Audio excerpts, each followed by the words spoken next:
Gravar. Gravando, antes que vocês fiquem sem, né? Daqui a pouco a desesperada crocheteira entra aí. E aí ela vai reclamar. Mas, gente, você não colocou a aula para gravar?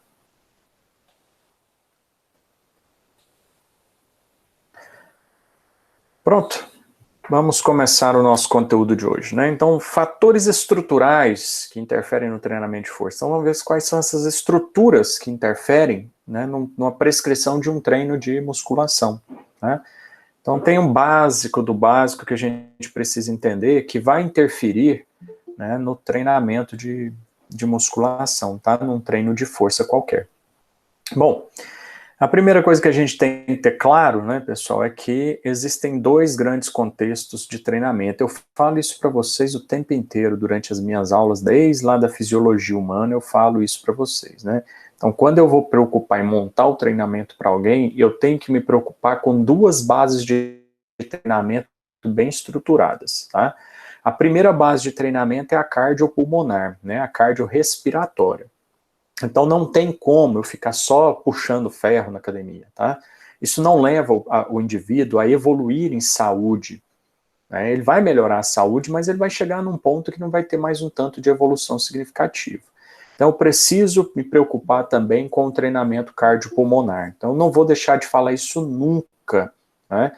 Todo atleta de todas as modalidades do mundo que você puder imaginar, o cara tem um grande trabalho de preparação cardiopulmonar dentro do seu contexto de treinamento, tá bom? Então, vamos nos preocupar também com isso, tá? E o outro, né, contexto de treinamento, né, pessoal, é o treinamento neuromuscular, né? Então, o que é o treinamento neuromuscular? Todos os outros contextos de treinamento que você pode prescrever, que não o treinamento cardíaco e o treinamento respiratório e o treinamento vascular, né? Então, tudo que fugir de treinos que tenha a função de melhorar o coração do indivíduo, né, o batimento cardíaco, a frequência cardíaca de repouso, a pressão arterial, todos os treinamentos que buscam outra variável, né, é um treinamento neuromuscular, tá? E aí você tem treino de flexibilidade, força, resistência muscular localizada, resistência anaeróbia, né? Treinamento que busque qualquer mobilidade, que busque qualquer outro aspecto fora o cardiopulmonar, tá bom? Agora, como a disciplina é treinamento de força, né, então nós vamos falar mesmo de treinamento neuromuscular, em específico, né, o treino voltado para os ganhos de força e resistência, resistência de força, alguma coisa nesse sentido, tá bom? Então, dentro desses dois contextos, a gente fala do neuromuscular, né? E o neuromuscular é um conjunto, né, de métodos que você tem aí, um conjunto de procedimentos que você tem, que tem o objetivo, né, que você tem à disposição, que tem o objetivo de treinar o aparelho locomotor, né? Então eu vou treinar meu sistema esquelético, articular e muscular, em todos os sentidos, né? E o que a gente falou na aula passada, né? A interação entre o sistema nervoso e esse aparelho locomotor, né? Então, qual é a interação que o meu sistema nervoso tem com o meu aparelho locomotor? Assistam a aula passada para vocês entenderem esse processo. Está gravada e já está disponibilizada no EAD, lá no YouTube do Borginho, tá?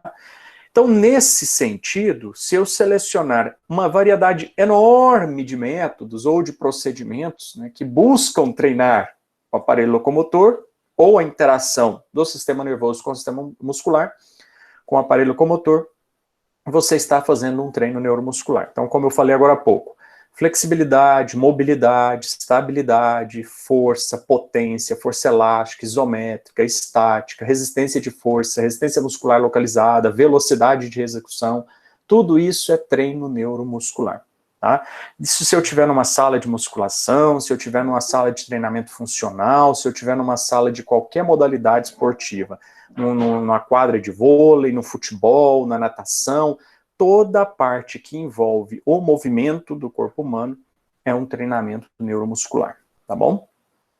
E o que eu tenho como objetivo disso? Provocar as adaptações orgânicas desejadas por aquele procedimento ou método selecionado no músculo que eu estou treinando, ou no grupamento muscular que eu estou treinando, ou no padrão de movimento que eu estiver treinando, né?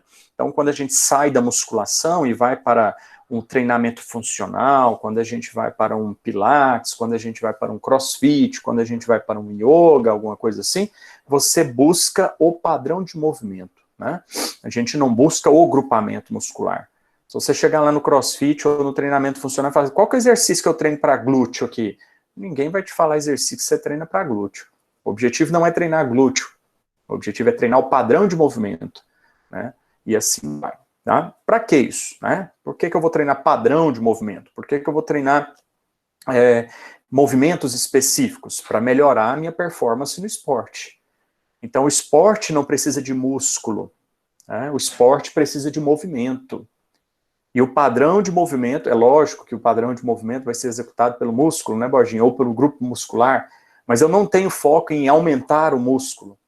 Eu tenho foco em melhorar o movimento, né? Então, se eu for treinar alguém para um movimento, né, para uma modalidade esportiva, eu vou estar treinando o movimento, né? Eu não vou estar treinando músculos específicos, tá? Acabei de ver um post do professor Dr. Tiago Fukuda, deixa eu ver se eu acho ele aqui para você ver a questão de movimento que ele colocou, muito bacana. Ele reabilitando... Aqui, ó, Dr. Tiago Fukuda, né, um retorno à corrida, né? Então, olha só, né, o vídeo dele aqui, ó, né, treinando, né, fazendo o trabalho de reabilitação, né, um retorno à corrida. A pessoa teve uma lesão, né, então ele tem que trabalhar o quê? Ele tem que trabalhar, né? É um IGTV um pouco longo, tá? Mas enquanto eu vou falando isso aqui, eu deixo o vídeo. Então, né, o que eu tenho que me preocupar, né? Acho que assim não fica melhor, não, né? Então, o que eu tenho que me preocupar aqui? Eu tenho que me preocupar com o padrão de movimento do esporte, né? Então, é flexão e extensão de quadril, flexão e extensão de joelho, flexão plantar e flexão dorsal do tornozelo, controle de estabilidade da coluna vertebral, né? Olha lá, novamente fazendo o CPL, né? Que é o movimento de passada e coordenação inferior-superior. Olha o movimento de braço, que tem que acompanhar o de inferior, né? Então, isso é padrão de movimento. Ele não está preocupado se essa atleta ela tem glúteo, se ela não tem glúteo grande, se as coxas é X ou Y, quanto de massa muscular tem. Essa é a preocupação de marombeiro de academia, né? De quanto de músculo tem, qual que é o tamanho do braço, qual que é o tamanho da bunda, qual que é o tamanho da coxa, né? Olha o padrão de movimento, né? Glúteo médio, né? Isso aí, ó, treinamento de glúteo médio, né? Estabilidade de quadril nas passadas, olha lá, né? Olha aí, glúteo médio, ó. Estabilidade de passadas, né? Olha só o padrão de movimento dessa menina, olha, ela cruza a perna certinho lá atrás, ó, né? Então isso é treino neuromuscular, tá? Ele não está preocupado nesse momento em melhorar a VO2 dela, olha lá. Ele não está preocupado se a captação de oxigênio dela está alta. Ele não está preocupado se a frequência cardíaca dela está X ou Y, né? Não é treino cardiorrespiratório, cardiopulmonar, tá? Isso é um treino neuromuscular, né? Melhorar o padrão de movimento dessa pessoa, tá certo? Então é uma base de treino muito importante que nós temos, tá bom? Para melhorar a performance esportiva. Então, se eu for falar de um nadador, talvez eu tenha que fazer mais treinos de membro superior, cintura escapular, articulação escápulo-torácica, glenumeral, né? Então, qual o padrão de movimento que eu preciso executar? Então, eu tenho que analisar o meu atleta, né? Para eu pensar em como potencializar isso aí, tá bom?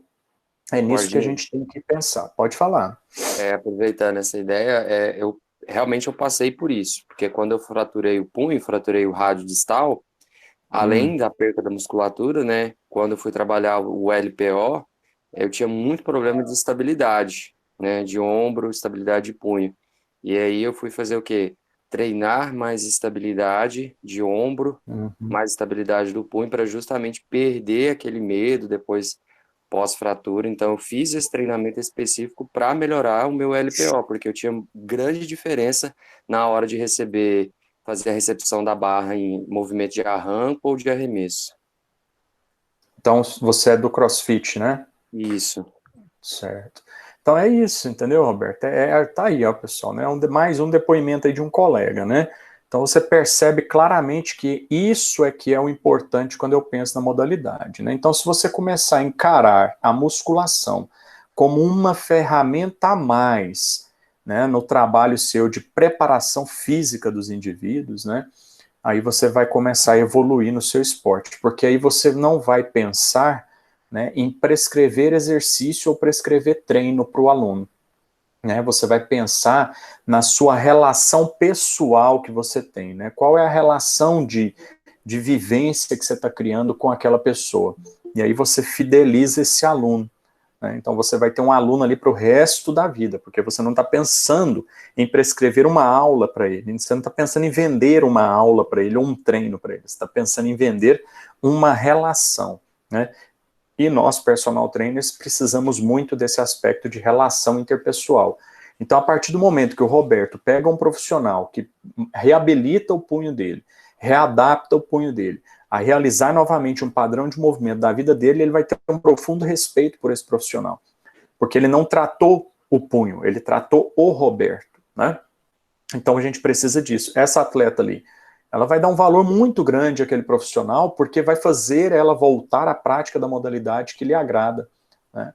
E não somente ficar puxando ferro na sala de musculação. Enquanto você, personal trainer, profissional de educação física, preparador físico de algum indivíduo, ficar pensando em vender treino de musculação, em vender aula de personal, você não vai fidelizar aluno e você está fadado ao insucesso. E rotatividade de aluno, muito grande, rotatividade. Entra um, sai um, entra um, sai um. 3 meses o aluno te deixa, entra outro no lugar, e aí você fica tentando encher a agenda em vez de criar relações pessoais com os indivíduos que vai favorecer o seu trabalho. E criar relações pessoais, você tem que ter essa empatia de entender qual é o problema do indivíduo, né? Aí sim, lá no treinamento você vai fazer o quê? Aplicar cargas localizadas, objetivando efeitos localizados, como está colocado aí no slide. Então, o treinamento muscular, eu falei para você, eu não estou preocupado se o glúteo é X, eu estou preocupado com o movimento. Ah, Borginho, mas quem faz o movimento é o músculo. Por isso eu aplico cargas localizadas. Por isso eu aplico treinamento com objetivos de efeitos localizados. Você viu o que ela estava fazendo ali? Movimentos lateralizados? Para melhorar o glúteo médio, para reabilitar ela novamente para a corrida, que utiliza muito o glúteo médio. Se ela perder quadril na corrida, ela perde performance. Então, eu vou fazer o quê? Aplicar cargas localizadas, buscando movimento. E aí sim ela tem evolução no treinamento dela. Ah, Borges, mas o meu aluno não quer, ele não corre, ele não nada, ele não faz nada, ele só quer musculação. Ele só quer musculação por quê? Ele está buscando qualidade de vida? Então eu tenho que pensar qual é o ponto fraco daquele indivíduo para corrigir esse ponto fraco através do treino neuromuscular. E talvez não seja só puxar ferro. Talvez eu tenha que, primeiro, melhorar a mobilidade, a flexibilidade, a estabilidade, como colocou o nosso colega Roberto aí, para ganhar confiança novamente, para perder o medo de fazer um movimento. Né? E aí sim, corrigir o que está fraco, eu aplico cargas localizadas para potencializar o que eu preciso, o que é forte ou objetivo. Né? Então é nesse sentido, tá, pessoal? Então essa abordagem inicial foi para você entender que é de extrema importância fazer o treino desses dois grandes grupos, cardiopulmonar e neuromuscular, né? E não é só puxar ferro a sala de musculação, porque eu tenho objetivos específicos a cumprir. Talvez o objetivo do meu aluno seja chegar lá e falar assim, eu preciso ganhar massa muscular, eu quero ter uma bunda positiva e uma barriga negativa, mas o nosso objetivo ele vai além disso, né? Eu posso ter o objetivo estético que o meu aluno procura, né? Eu posso ter esse objetivo associado.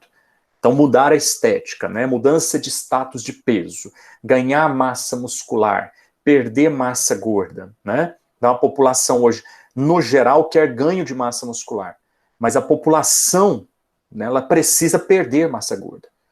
Então, grande parte da população ou tem sobrepeso ou tem obesidade. Então, eu tenho que mudar esse status de peso. Isso é treino estético.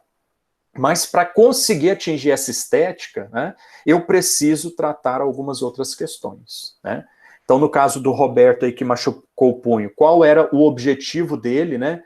Opa, desculpa, estou fazendo errado aqui. Qual era o objetivo dele com o treinamento, né, de musculação? Por que que ele ia lá fazer o treino funcional? Por que que ele ia lá fazer o treino, né, de recepção de barra? Ele tinha um treinamento com finalidade terapêutica. Ou seja, o objetivo do preparador físico na hora que prescreveu o treino dele, ou o fisioterapeuta, né, nesse sentido, que o fisioterapeuta também entra nessa parte aí, era reabilitar um segmento corporal. Segmento ósseo, segmento articular, um segmento muscular qualquer. Então, algum segmento corporal dele precisou de reabilitação ou de readaptação ao treinamento, ao movimento, tá? Então, terapêutica. Então, por isso, um fisioterapeuta pode dar aula de musculação. Óbvio, com finalidade terapêutica. Ele não pode dar uma aula na sala de musculação com finalidade estética. Mas o fisioterapeuta, se tiver com uma camiseta escrito fisioterapeuta, ou com jaleco branco lá nele, compridinho lá, ele pode entrar na sala de musculação e acompanhar o paciente dele exercício por exercício. Ele vai passar por cada estágio que ele acreditar ali para reabilitar um segmento corporal. Isso é função básica de um fisioterapeuta, desde que devidamente identificado. Fisioterapeuta. Ele não vai estar treinando ali para hipertrofia, não vai estar treinando ali para redução de gordura, não está treinando para aumentar glúteo ou quadríceps, ele está treinando para reabilitação do segmento corporal. E nisso ele vai prescrever treino para resistência, ele vai prescrever treino para potência, ele pode prescrever treino para ganho de força, ele precisa ganhar força no músculo para reabilitar um segmento corporal. Então ele pode entrar na sala de musculação e fazer isso, né? E eu vejo um monte de profissional de educação física que não entende nem da própria sua ação, né? E fica reclamando que tem um fisioterapeuta X dando aula lá na sala de musculação.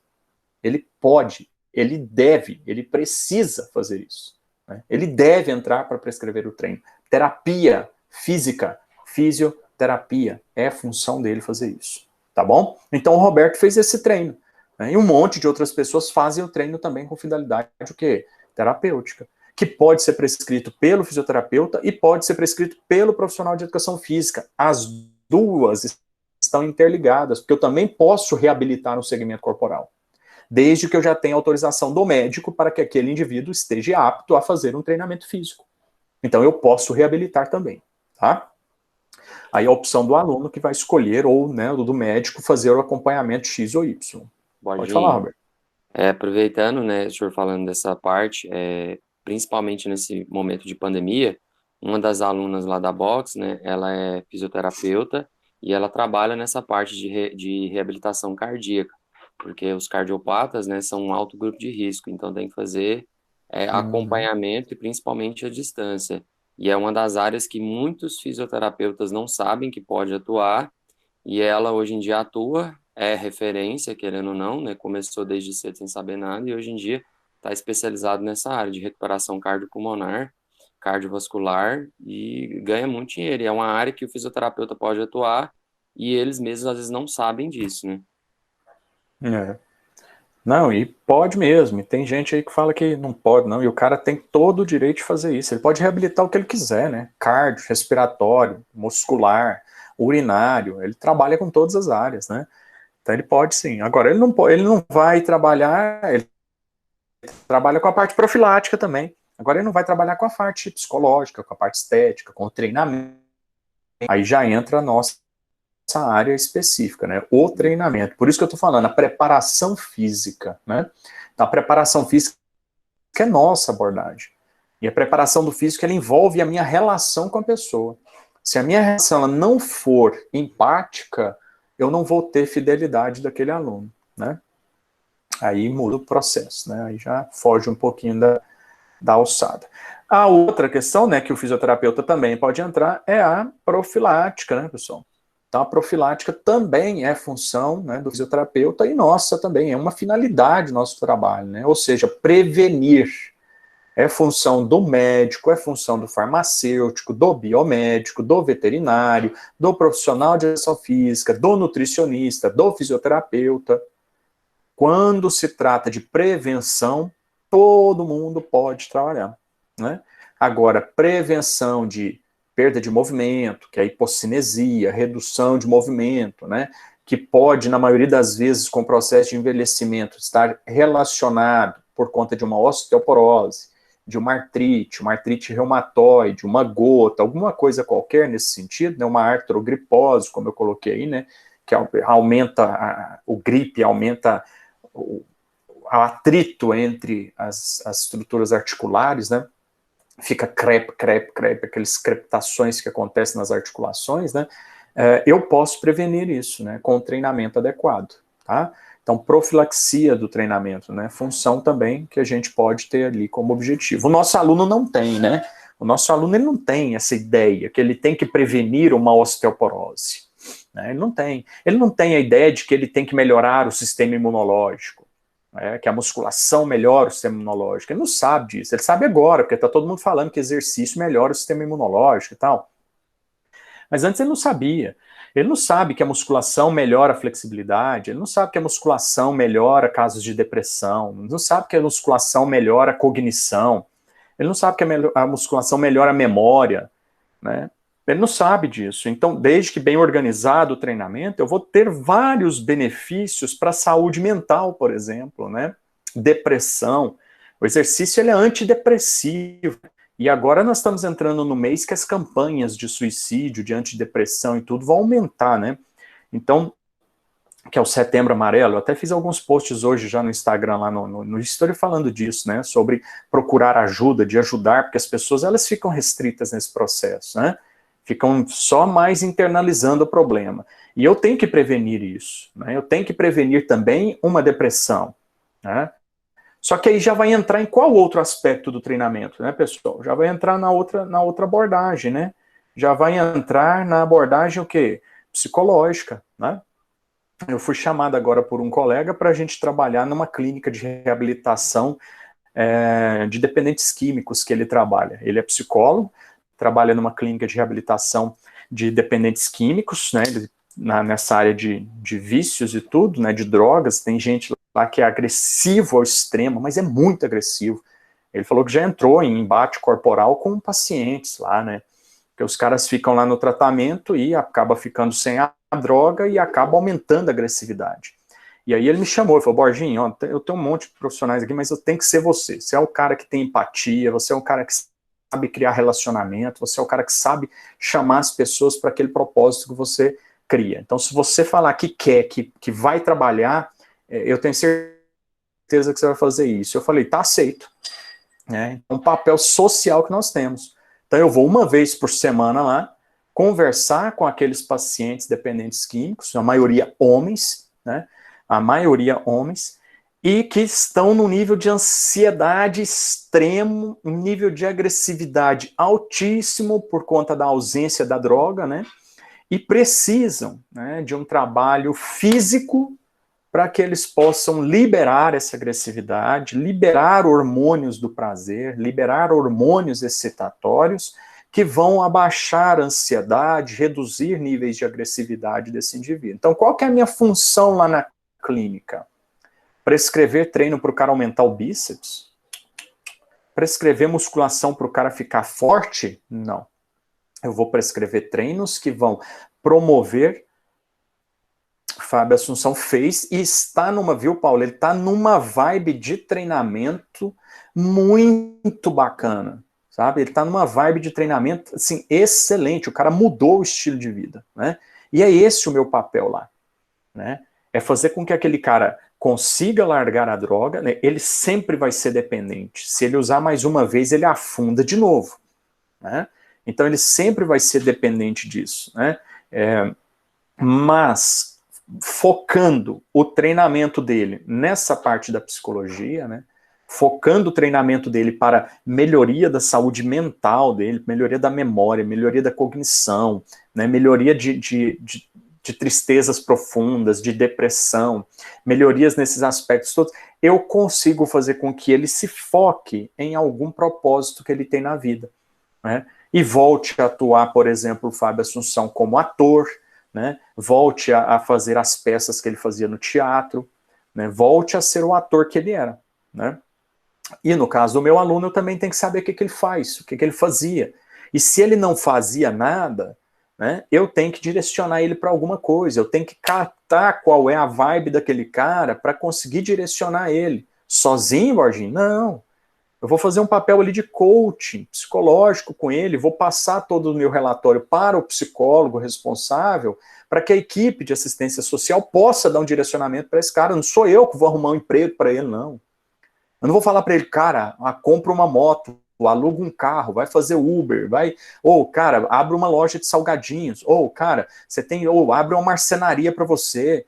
Não sou eu que vou fazer isso, né? Eu vou captar quais são as habilidades deste indivíduo, né? Durante o treinamento, durante essa amizade que eu vou criar com ele, né? De professor e aluno, e eu vou passar isso para o departamento social da clínica. E o departamento social tem os caminhos de inserir novamente esse indivíduo no mercado de trabalho, né? Então vai pegar o cara que perdeu o emprego e o cara era, sei lá o que, ele era chefe de cozinha no restaurante que fechou por conta da pandemia, o cara se enfiou nas drogas, no álcool e ficou dependente, agressivo, bateu na esposa, foi preso. O que eu vou fazer com ele? Assistente social, esse cara é bom na cozinha, esse cara é X aqui, tá precisando de gente ali, tá precisando de gente lá. Tem um cara, o assistente social sabe direcionar ele para tal local, né? Então eu vou dar o meu relatório e com o meu exercício eu vou fazer o quê? Abaixar esses níveis de ansiedade, preocupação com o futuro, né? Preocupação com as contas a pagar. Todo mundo tem conta para pagar, não adianta ficar preocupado com isso, né? Diminuir a agressividade dele, para que ele possa focar em um ponto positivo. Então, o treinamento tem essa função, finalidade psicológica, tá certo? Meu filho, que está aqui preso no apartamento, não tem escolinha para ele, né? Não tem escola, a quadra está fechada, a piscina está fechada, está tudo fechado, e o moleque num apartamento de 70 metros quadrados. Então, o que eu posso fazer com ele para reduzir a ansiedade dele, né? Porque ele fica agressivo aqui, ele bate no primo dele, porque ele fica nervoso, né? Todo fica pulando no sofá, né? Ele fica pulando na cama. O moleque tem uma energia violenta, ele sobe nos armários aqui, quebrou um armário aqui de casa, subiu no armário para pegar um trem que estava lá em cima que não tinha nada a ver com brinquedos dele, sabe? Então, o que eu posso fazer psicologicamente para colocar esse menino num padrão? Eu tenho que gastar a energia dele de alguma forma, né? Então já achei um jeito de gastar a energia dele. Aí de vez em quando eu tenho que mudar esse jeito, porque ele cansa. Então é finalidade nossa, né? Trabalho psicológico. Como colocar essa pessoa centrada? Para gastar energia no ponto certo, em vez de ficar gastando energia com coisas que não prestam. E é o que está acontecendo com a maioria da sociedade nesse momento. Tá? Prestem atenção em vocês, nos parentes de vocês, né? E nós que temos um grau de estudo um pouco maior do que alguns dos nossos parentes, né? Dos nossos familiares, nós temos a responsabilidade, nós temos a obrigação. Não adianta eu chegar ali e brigar com meu filho. Eu tenho a obrigação de entender que nesse momento a parte psicológica de todo mundo está abalada. E baixar um pouco a ansiedade, baixar um pouco a preocupação, né? Para que a pessoa possa focar no que é positivo, no que é produtivo. Porque senão eu só jogo ela para baixo, eu só jogo ela para baixo. Isso só vai afundando nesse problema, tá?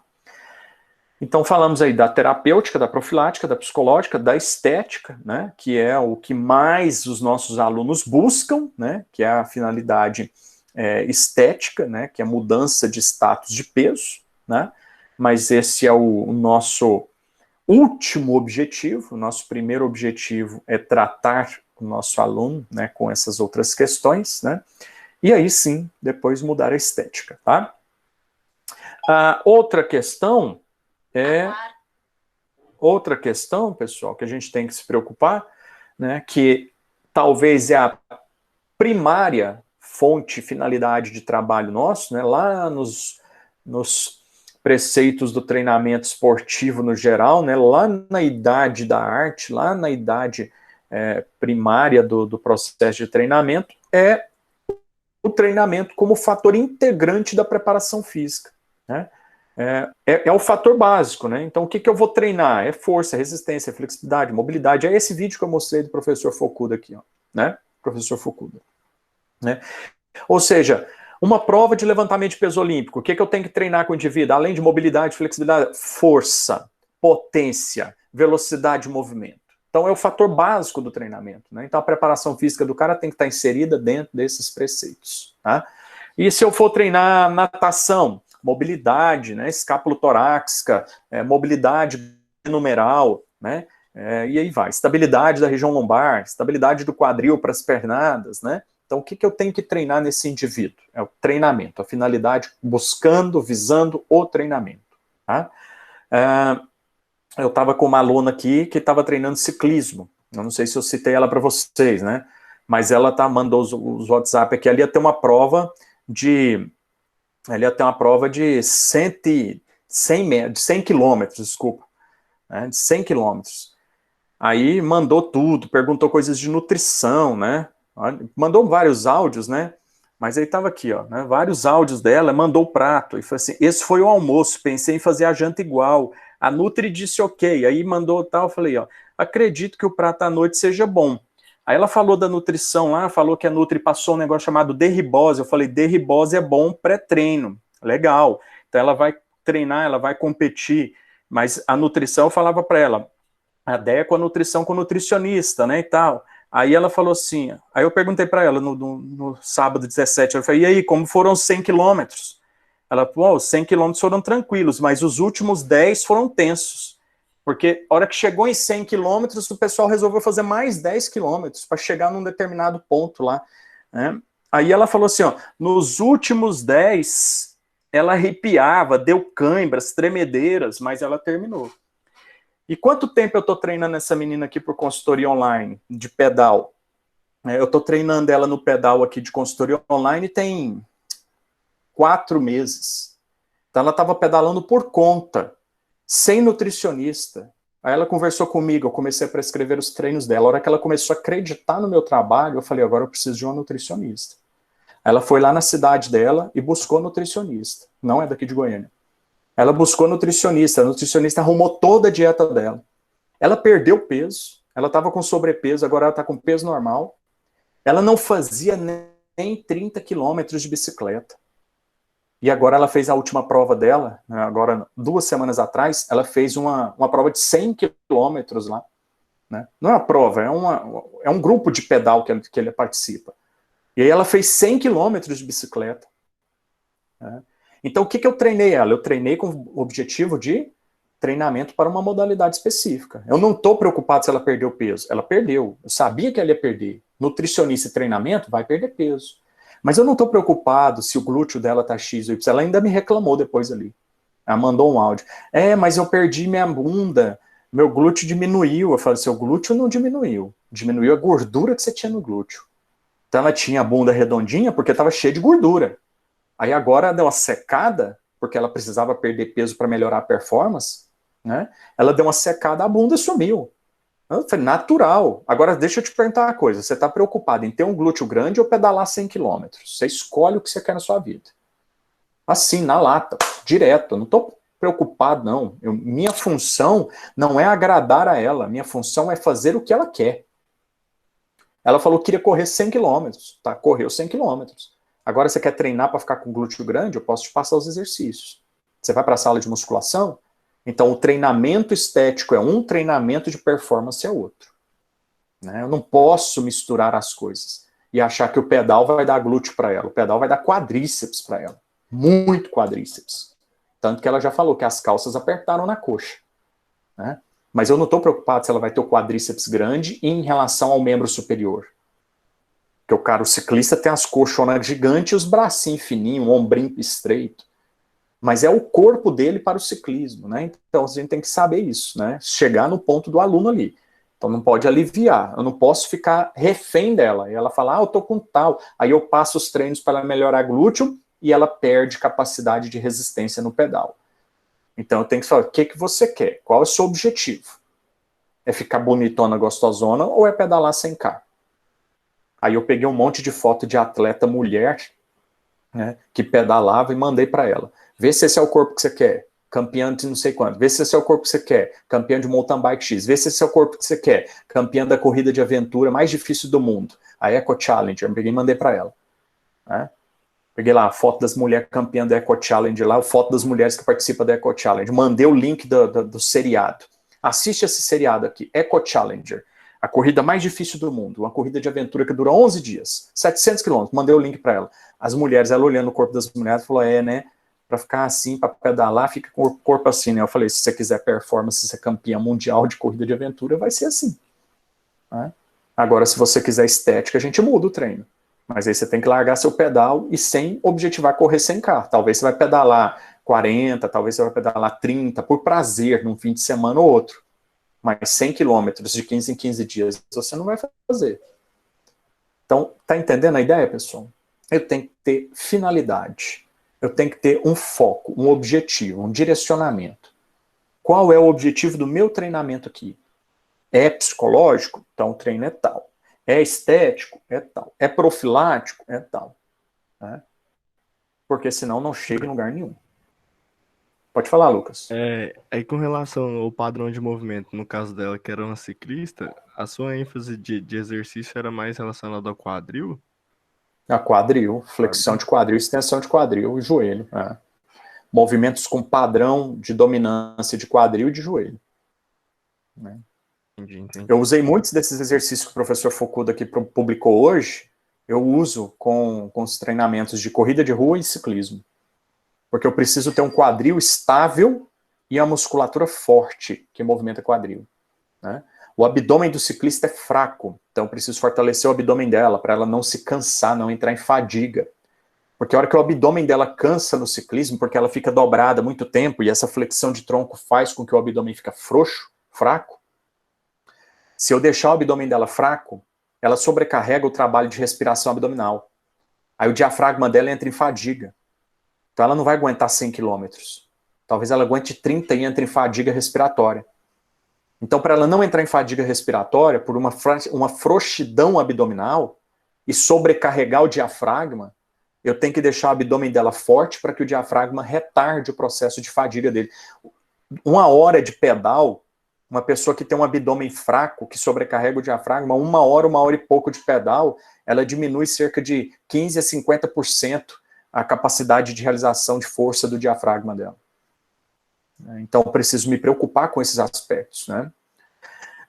Estabilidade torácica, que ela fica numa posição fletida durante muito tempo. Né? Ela fez, o ciclismo dela é mountain bike, né? Então muda sempre, diferente de um ciclismo de rua, que precisa ainda mais atenção à estabilidade torácica. Mas a gente tem que se preocupar com esses aspectos. Né?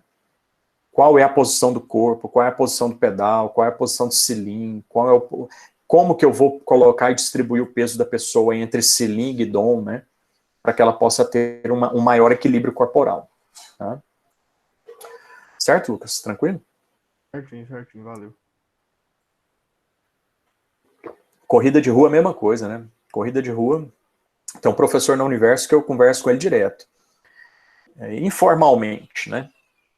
Ele tem uma preparadora física dele lá, que foi minha aluna. E a Morgana.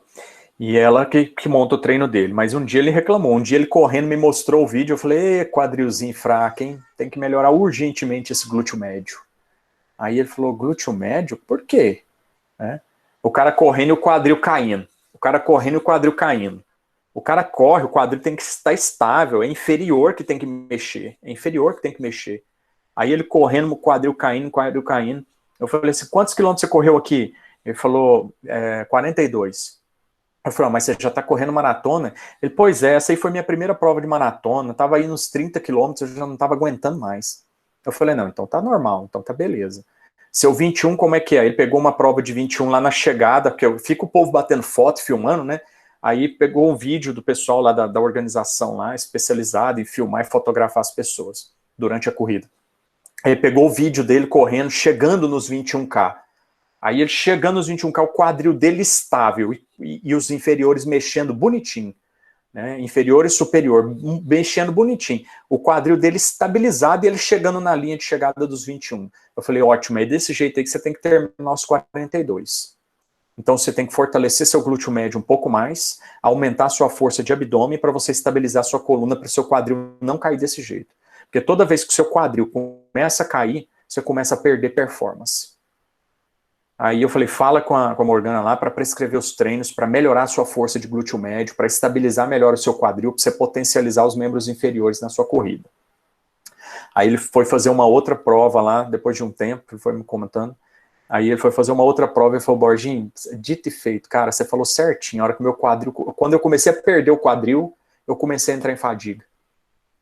Ele falou assim, eu entrei em fadiga, eu comecei a analisar as coisas que você estava falando, que o Morgano falava, eu falei assim, mas foi dito e feito, a hora que eu comecei a entrar em fadiga, que eu fui reparar meu quadril caindo, que é quadrilzinho mexendo para cima e para baixo. Tá? Aí eu falei, pois é, tem que melhorar isso. Aí ele tá lá treinando para isso, mas não sou eu que monto o treino dele. Tá? Ele tem uma preparadora física lá do grupo de corrida que ele participa. E assim vai. Então a gente tem que pensar nesses aspectos, né? Na corrida, na natação, no ciclismo. Né?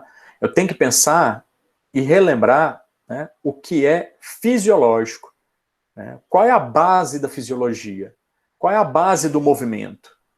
Então eu não posso perder aquele padrão de movimento básico. Né? Então, a gente chama isso de fundamentos fisiológicos. Aí você tem os fundamentos fisiológicos, né, ou anátomo-fisiológicos, articulares, musculares, bioquímicos, né, nutricionais. Então você tem o fundamento fisiológico, é a base. Aquilo ali você tem que atingir. Aí o cara vai chegar, 10K, começa a perder quadril. Então 10K é a corrida dele naquele momento. Passou disso, ele perde demais, não vai terminar 21. Então tem que pensar nesses aspectos, tá? Que aí, e aí, é justamente esse próximo slide aí que já deve estar aparecendo para você, né? Ou seja, quais são os princípios anatômicos, quais são os princípios fisiológicos do meu sistema esquelético, articular, muscular, nervoso, bioquímico, né, nutricional, digestivo, né? Como é que eu vou fazer isso? Eu tenho um colega que ele tem síndrome de Crohn. É uma alteração a nível de sistema digestivo. Ele não absorve proteína. Então a absorção dele é baixa de proteína, de carboidrato, e ele queria correr. Eu falei assim, cara, se você comer muito bem, treinar muito bem, uma prova de 5 quilômetros você consegue correr. A de 10 vai ser muito difícil você correr. Porque o intestino dele não absorve os nutrientes necessários para a manutenção desse nível de atividade. Aí ele foi no nutricionista, a gente treinou um pouco, aí ele fez prova de 5K, achou que estava bem, foi fazer a de 10, fez a de 10, mas desgaste imenso. Cãibra, fadiga, tremor, sabe? Perda de capacidade de realizar trabalho. Ele terminou 10 sofrendo. Eu falei para ele, não treina 10, treina 5. Se o seu sistema fisiológico digestório melhorar, aí você treina 10. Mas o cara com 40 anos de idade querer correr 10, né, por fazer parte de um grupo de pessoas que corria 10, é a mesma coisa de eu pegar alguém nessa sala aqui que é do CrossFit e falar, vamos fazer uma maratona.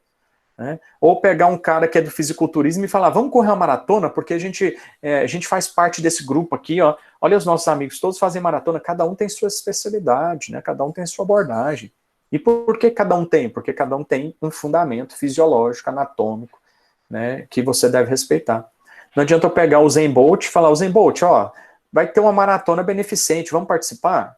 O Usain Bolt não é maratonista. Talvez ele vai lá para a linha de largada, corre os primeiros 1 quilômetro, 2 quilômetros, mas ele tem que parar, porque senão vai comprometer ou pode até lesionar, né, uma parte do organismo dele tentando fazer 42 quilômetros, né? Ó, o Juan, ó, tem uma pessoa assim no grupo do pedal, né? De certo, o cara é velocista, o cara é muito forte, muito pesado e quer fazer um pedal de 10K, de 20K, de 50K, de 100K, e aí vai, né? Aí compromete, né, Juan? Aí não dá, o cara tem que se... Né? É a mesma coisa de eu pegar. Pode falar. Juan. Professor, desse jeito. A gente pedala, tipo assim, o mínimo que a gente faz é média de 50. Aí quando é o dia, assim, final de semana, a gente faz às vezes 100. Aí tem uma galerinha, uns 3 que entrou agora, aí já quer pedalar com a gente tem que ficar esperando. Nossa, é um saco. E a gente fala, não, por que vocês vão treinando? Faz um pedal mais leve. Mas não, já quer ir pro pro número alto já. Aí é complicado, né? Aí você quebra. Mas vocês deviam assistir, pessoal, esse seriado. Eu não sei, juro pra você que eu não sei onde ele passa. Se é Netflix, se é Amazon Prime. Eu tenho quase certeza que é Amazon Prime. Chama Eco Challenger, a corrida mais difícil do mundo. Quem narra a corrida, um dos idealizadores dela, né, que narra a corrida, é aquele Beer, não sei o que Beer, que é um cara que faz negócio de aventuras no Discovery, aqueles guia de sobrevivência na selva, sabe? Esqueci o nome dele, né? Norte-americano aí, doidão, que faz negócio de sobrevivência na selva aí. Em ambiente frio, na selva, tal, tudo mais. Enfim, são 66 equipes, tem uma equipe brasileira lá. Brad Grills, é um negócio assim mesmo, Daniel. Beer, isso mesmo. Beers, é esse negócio aí mesmo, esse caboclo aí mesmo. Tal. Beer Grills, é isso aí. É esse caboclo mesmo. Magrelinho, o cara é foda na aventura, né? Então, o que é? Uma corrida de aventura de 11 dias de duração, tempo máximo dela, 11 dias de duração, 700 quilômetros de corrida na ilha de Fiji, no meio da floresta, em pântano, terra enlameada, água gelada, local quente, oceano. Então, o cara vai remar, fazer caiaque, stand-up paddle, aquelas pranchas de stand-up, né, que ele faz, vai fazer montanhismo, vai fazer escalada, o cara vai fazer rapel, o cara vai fazer corrida, o cara vai fazer mountain bike, o cara vai fazer remo, é tudo que você pensar. Ele tem 11 dias para cumprir os 700 quilômetros e tem tempo para cumprir cada etapa. Então ele tem um tempo para passar no primeiro checkpoint. E isso que a gente está falando aqui é clássico. Isso que o Juan colocou agora é o que acontece. Então eu tenho uma equipe lá, por exemplo, de norte-americanos, de afrodescendentes norte-americanos, uma equipe norte-americana de afrodescendentes, só tem negro na equipe. Tem uma mulher e 2 homens lá. Duas mulheres e 2 homens. E a mulher e o homem faz parte do LGBT, então eles queriam fazer aparecer, o cara usava uma sunga colorida em cada etapa, cada dia da competição. Uma outra mulher que participava da corrida e um cara lá que é pesadaço. Era um cara forte, grande e forte. No dia do mountain bike lá, todo mundo chegou no checkpoint e o cara não chegava. 10 minutos depois, o pessoal preocupado voltou lá. O cara tinha caído, bateu a cabeça, traumatismo craniano, machucou tudo, mas voltaram com ele para pegar ele para tentar chegar no checkpoint, entendeu? E aí acabou que a equipe, né, porque ele teve um traumatismo, uma concussão cerebral, então acabou que a equipe optou por parar, porque preservar a saúde, no nosso caso também é assim, preservar a saúde é a primeira opção, né? E aí tinha outros caras que teve superaquecimento, teve outra equipe que teve um cara que teve hipotermia, teve outro cara que teve... E aí sim, perda de... Tem um cara competindo lá, cara, tem uma equipe. Aí, ó, tá aí, ó, obrigado, Lucas. Tá aí, ó, ecochallenger.com. Tem um trailer aí, tem uma equipe, pessoal, que é composta por idosos, 68 anos de idade. Os veinhos fazendo uma corrida dessa, entendeu? E tem um velhinho que estava numa equipe e foi para uma outra, que o filho dele foi competir com o pai, ele tem Alzheimer, não sabe pôr a luva, não sabe amarrar o colete, ele não sabe que hora que tem que comer, e o cara tá lá, no pedal, entendeu? Na maior vibe positiva, vocês têm que assistir isso aí, porque é desafiador fazer uma corrida de aventura dessa, tá? Depois vocês olham lá. Pessoal, parei um pouquinho, que o Gilberto tá mandando mensagem aqui.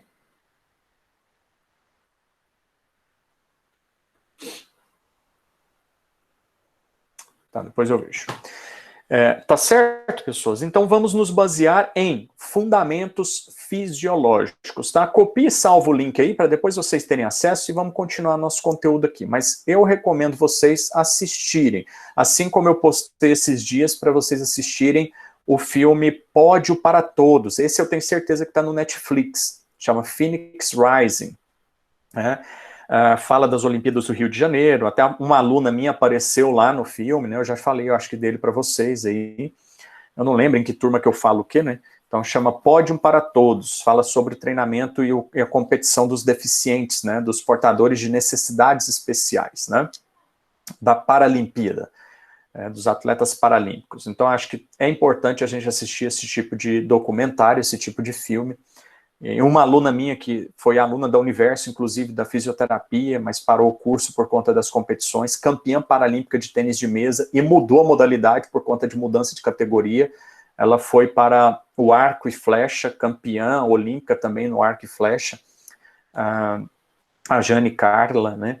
E ela aparece nesse filme do Netflix, lá nesse documentário, né? Passa assim um momento em que ela passa na abertura das Olimpíadas do Rio de Janeiro, né? Das Paralimpíadas do Rio de Janeiro, tá bom? E a gente conversou bastante sobre treinamento físico na época com ela. E o marido dela é que treina ela hoje, né? Então é bacana nesse sentido, tá? Peraí um pouquinho, deixa eu ver aqui. Então. Bom, é isso aí. Valeu, Lucas, por ter contribuído aí. Marcou o link aí do negócio para vocês. Então eu tenho que me preocupar com esses fundamentos, né, pessoal? Sistema muscular, que tipo de fibra, né? Então é o que a gente está conversando aí. O Juan falou, o cara é grande, o cara é forte, tem fibras do tipo 2 na maior parte do organismo e o cara quer fazer 42K, né? Então fibras de contração rápida, fibras de contração lenta, né? Então como que eu tenho meu sistema muscular organizado? Como que eu tenho meu sistema ósseo organizado, tá bom?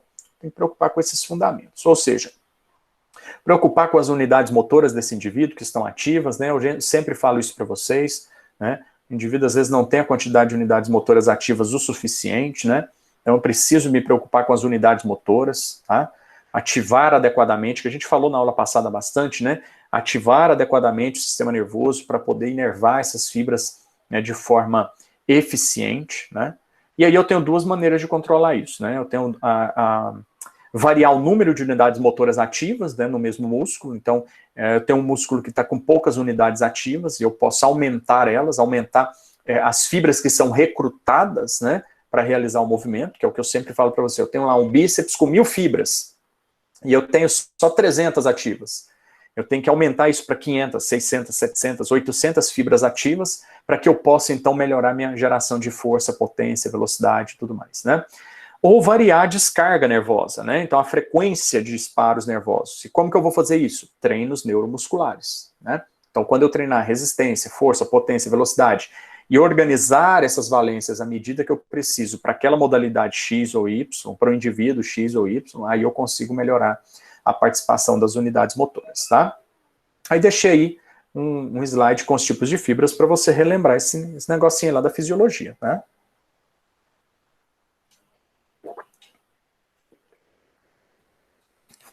Fibras do tipo 1, do tipo 2B, do tipo 2A, lembra disso, pessoal? Né? Então eu tenho as fibras com uma classificação funcional, né? Então, fisiologicamente, essa fibra é o quê? De contração rápida, de contração lenta.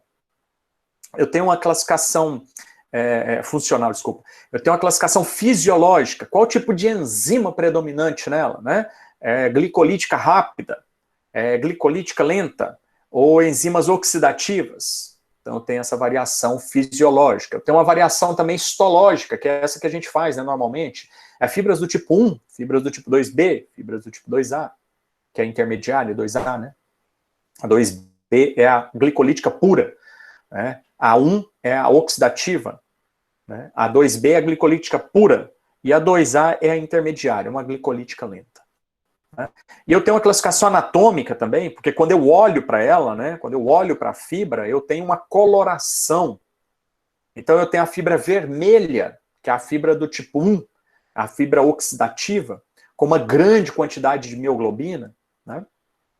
E eu tenho a fibra branca, né, que é a fibra do tipo 2B, né, que é a fibra glicolítica pura, a glicolítica rápida, né, de contração rápida, né?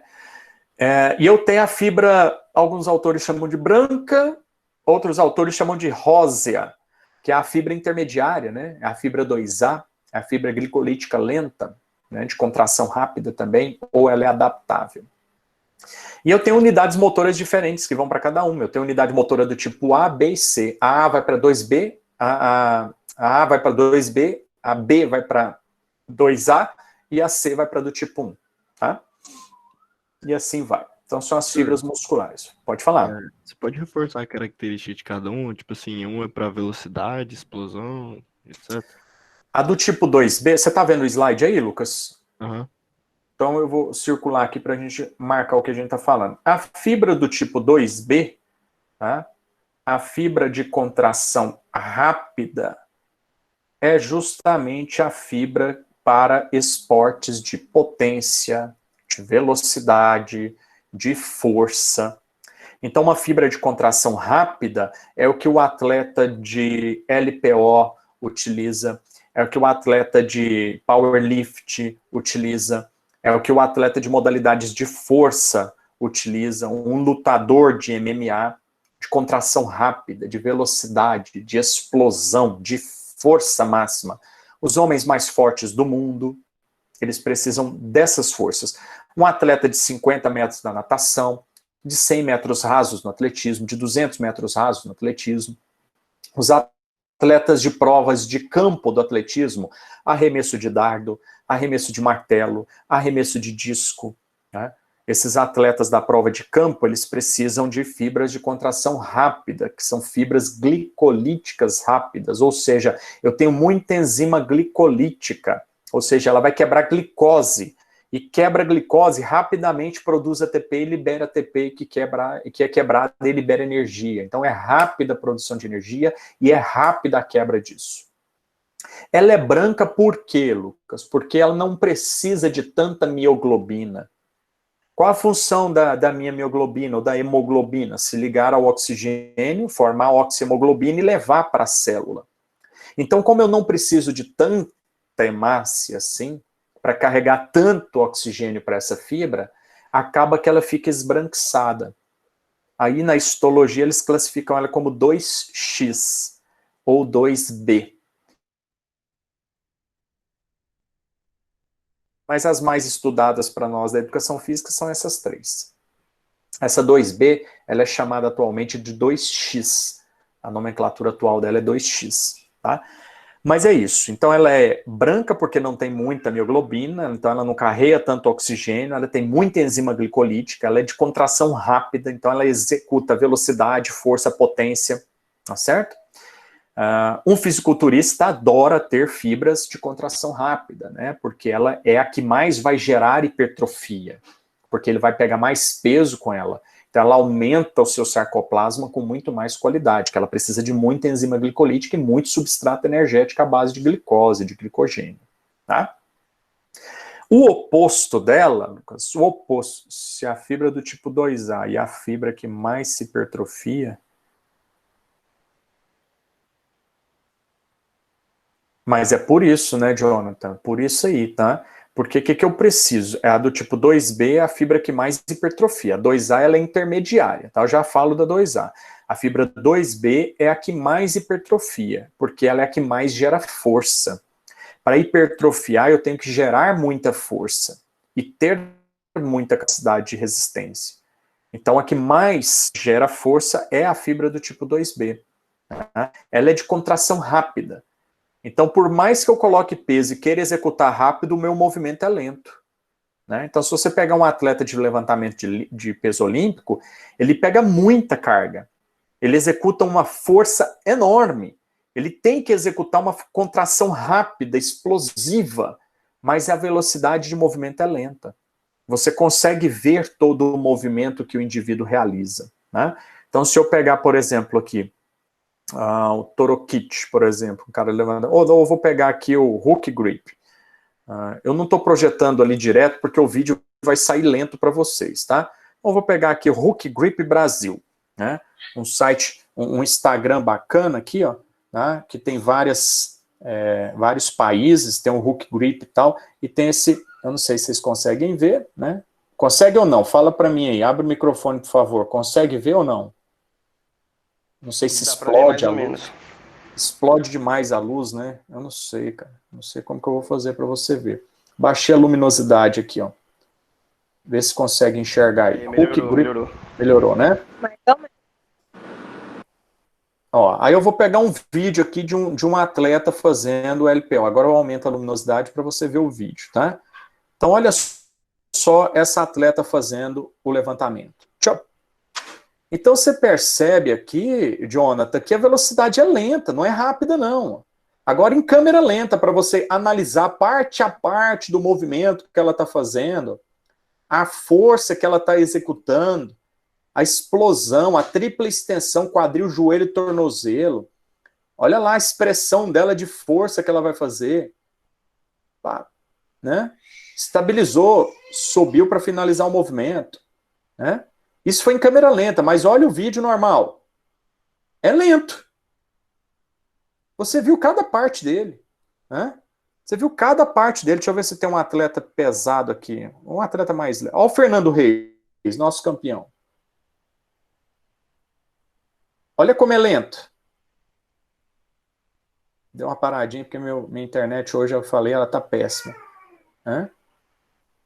Vou buscar de novo o do Fernando Reis aqui. Vamos lá. Olha lá. É lento esse movimento. Por que é lento, Jonathan? Porque eu tô com muita carga. Tá certo? Eu tô com muita carga. Então, acaba que o movimento fica lento.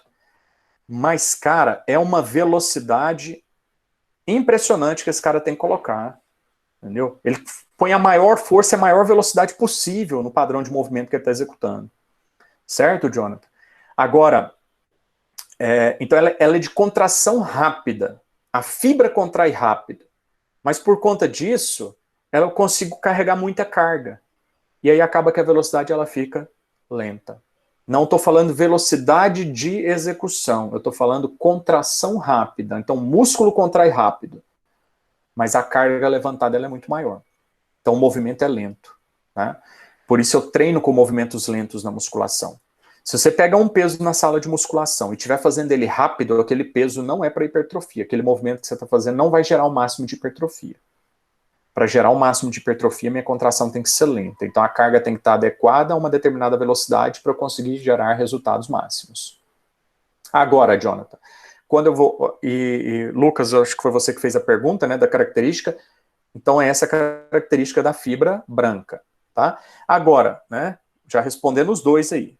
Se eu pensar na fibra de contração lenta...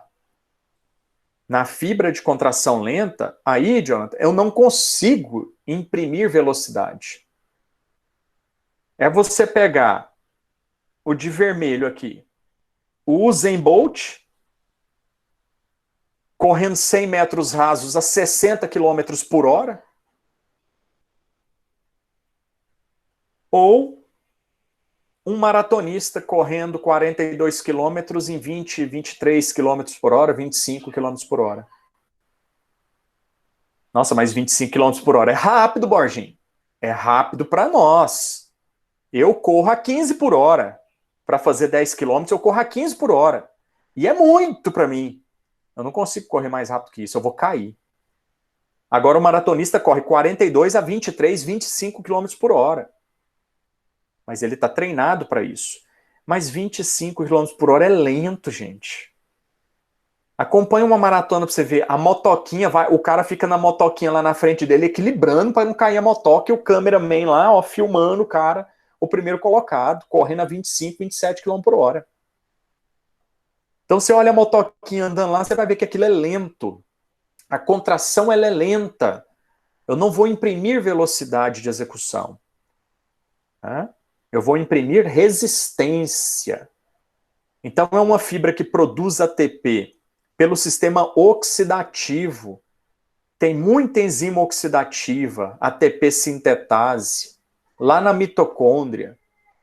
Eu preciso de muito oxigênio para isso acontecer. Então a fibra tem muita hemácia, muita hemoglobina.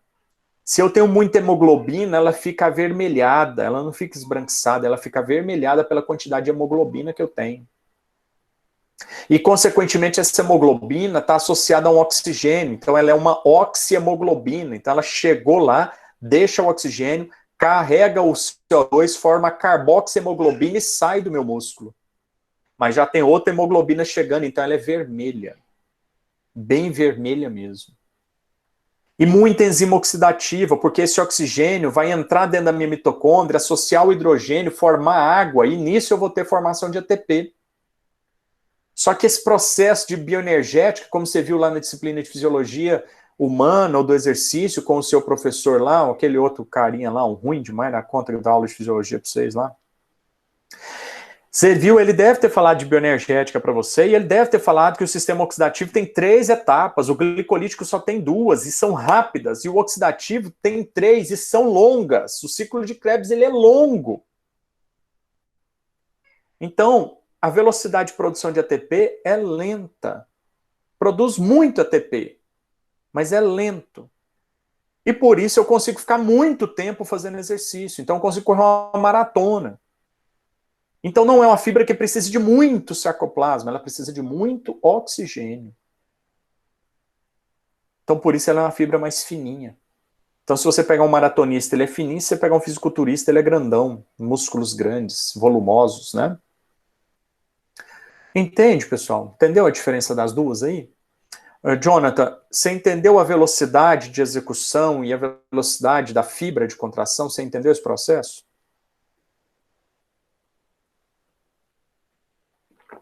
Lucas, está de boa? De boa, de boa. Entendeu? E no caso, professor, a tipo 2A ela seria a intermediação das duas. A intermediária, ou seja, a 2A, Lucas, ela tem as duas características. Ela tem tanto enzimas glicolíticas como oxidativas. Ela é rósea porque ela tem um pouco de hemoglobina e também não tem tanta hemoglobina como a vermelha. Então ela é uma fibra de contração rápida, mas não é pura. A 2B ela é rápida, pura. E a 2A ela é rápida, mas não é pura, porque ela tem fibras ali do tipo 1 nela. Características de fibras do tipo 1. Aí o que vai acontecer, Lucas? Se eu treinar muita resistência, ela adquire as características da do tipo 1. Se eu treinar muita força, potência, ela vai adquirir as características da 2B. Ela não transforma na outra. Ela adquire a característica da outra. Ela tem as duas características. A que vai prevalecer é a da 2A, é a da 2B ou da 1. Ela adquire uma ou outra característica como prevalente. Então, estou treinando hipertrofia, ela adquire a característica da 2B. Se eu parar de treinar hipertrofia e começar a correr 10 km, ela vai adquirir a característica da 1. Então, depende do treinamento que eu estou realizando para ela responder de forma X ou Y àquele treinamento. Bacana? Então, ela é intermediária, por isso. Bacana, obrigado. Tá? Aí, Jonathan, você tem que lembrar da nossa primeira aula, né? Tá ok. Aí você tem que lembrar da nossa primeira aula, tá, Jonathan? Qual é a força que eu quero? É uma contração máxima? Então eu tenho que aplicar uma carga igual à força máxima. Então é muita carga. É uma contração submáxima? Então eu vou aplicar uma carga pouco inferior à minha força máxima. É uma contração máxima com isometria excêntrica absoluta, então eu vou pôr uma carga superior à minha força máxima, que é aquela primeira aula nossa conceitual. O que é força máxima, absoluta, submáxima, isométrica, explosiva, aí vai entrando dentro desses conceitos, né? Para eu saber que tipo de contração eu vou trabalhar, tá bom? E aí eu tenho que lembrar dos componentes mecânicos de uma fibra, né? Então, estruturalmente, quando eu vou montar um treino de musculação, preciso saber se esses componentes estão adequados ao treino que eu vou montar, né? Por exemplo, componentes inextensíveis, tá aqui no último ponto aqui, ó. Ossos e tendões. Esses componentes, ossos e tendões, eles não esticam e contraem. Eles são inextensíveis. Então, como que está a saúde óssea do meu aluno? Mulher, então. Que idade? Já entrou na menopausa? Já teve a menopausa, a última menstruação? Já está no período pós-menopausa? Tá como o nível de cálcio dela? Como que está a densitometria óssea dela? Então, uma aluna minha que é idosa, eu exijo um exame de densitometria. Além da aptidão física, do atestado de aptidão física do cardiologista, eu exijo de uma aluna minha idosa a aptidão física de um ortopedista.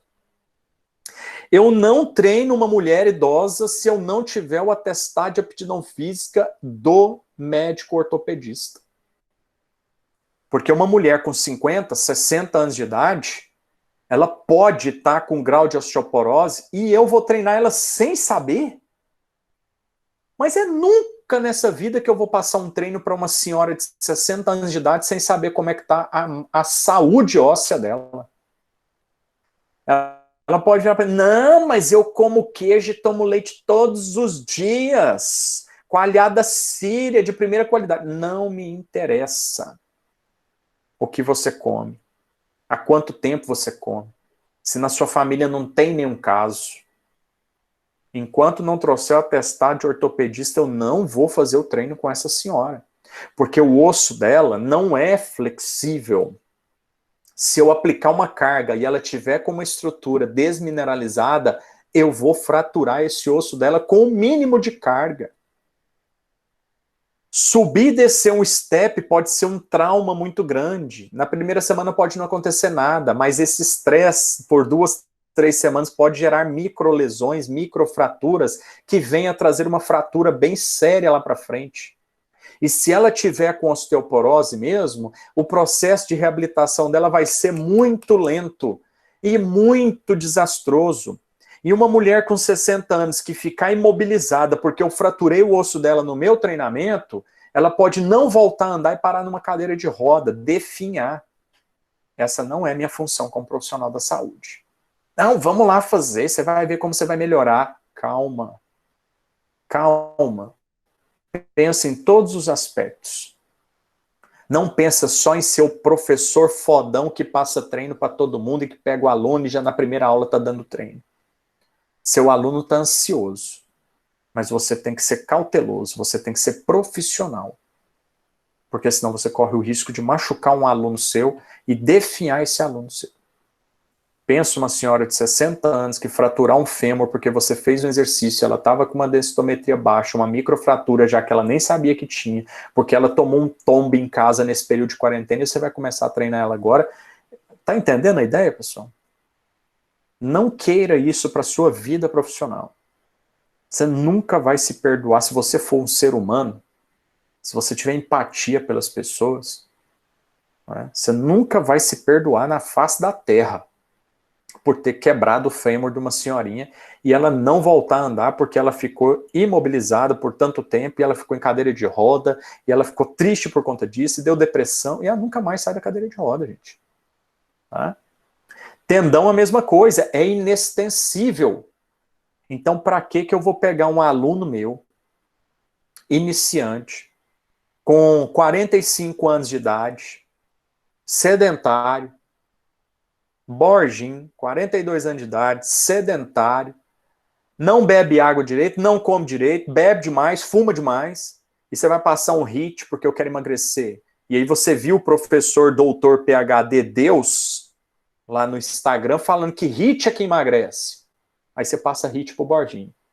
Primeiro dia eu sofro, segundo dia beleza, terceiro dia tal, segunda semana beleza, na terceira semana arrebenta um tendão, arrebenta um ligamento, porque eu não estou preparado para aquele nível de atividade física, do ponto de vista fisiológico, meu tendão também é inextensível. Tá? Meu tendão também é inextensível.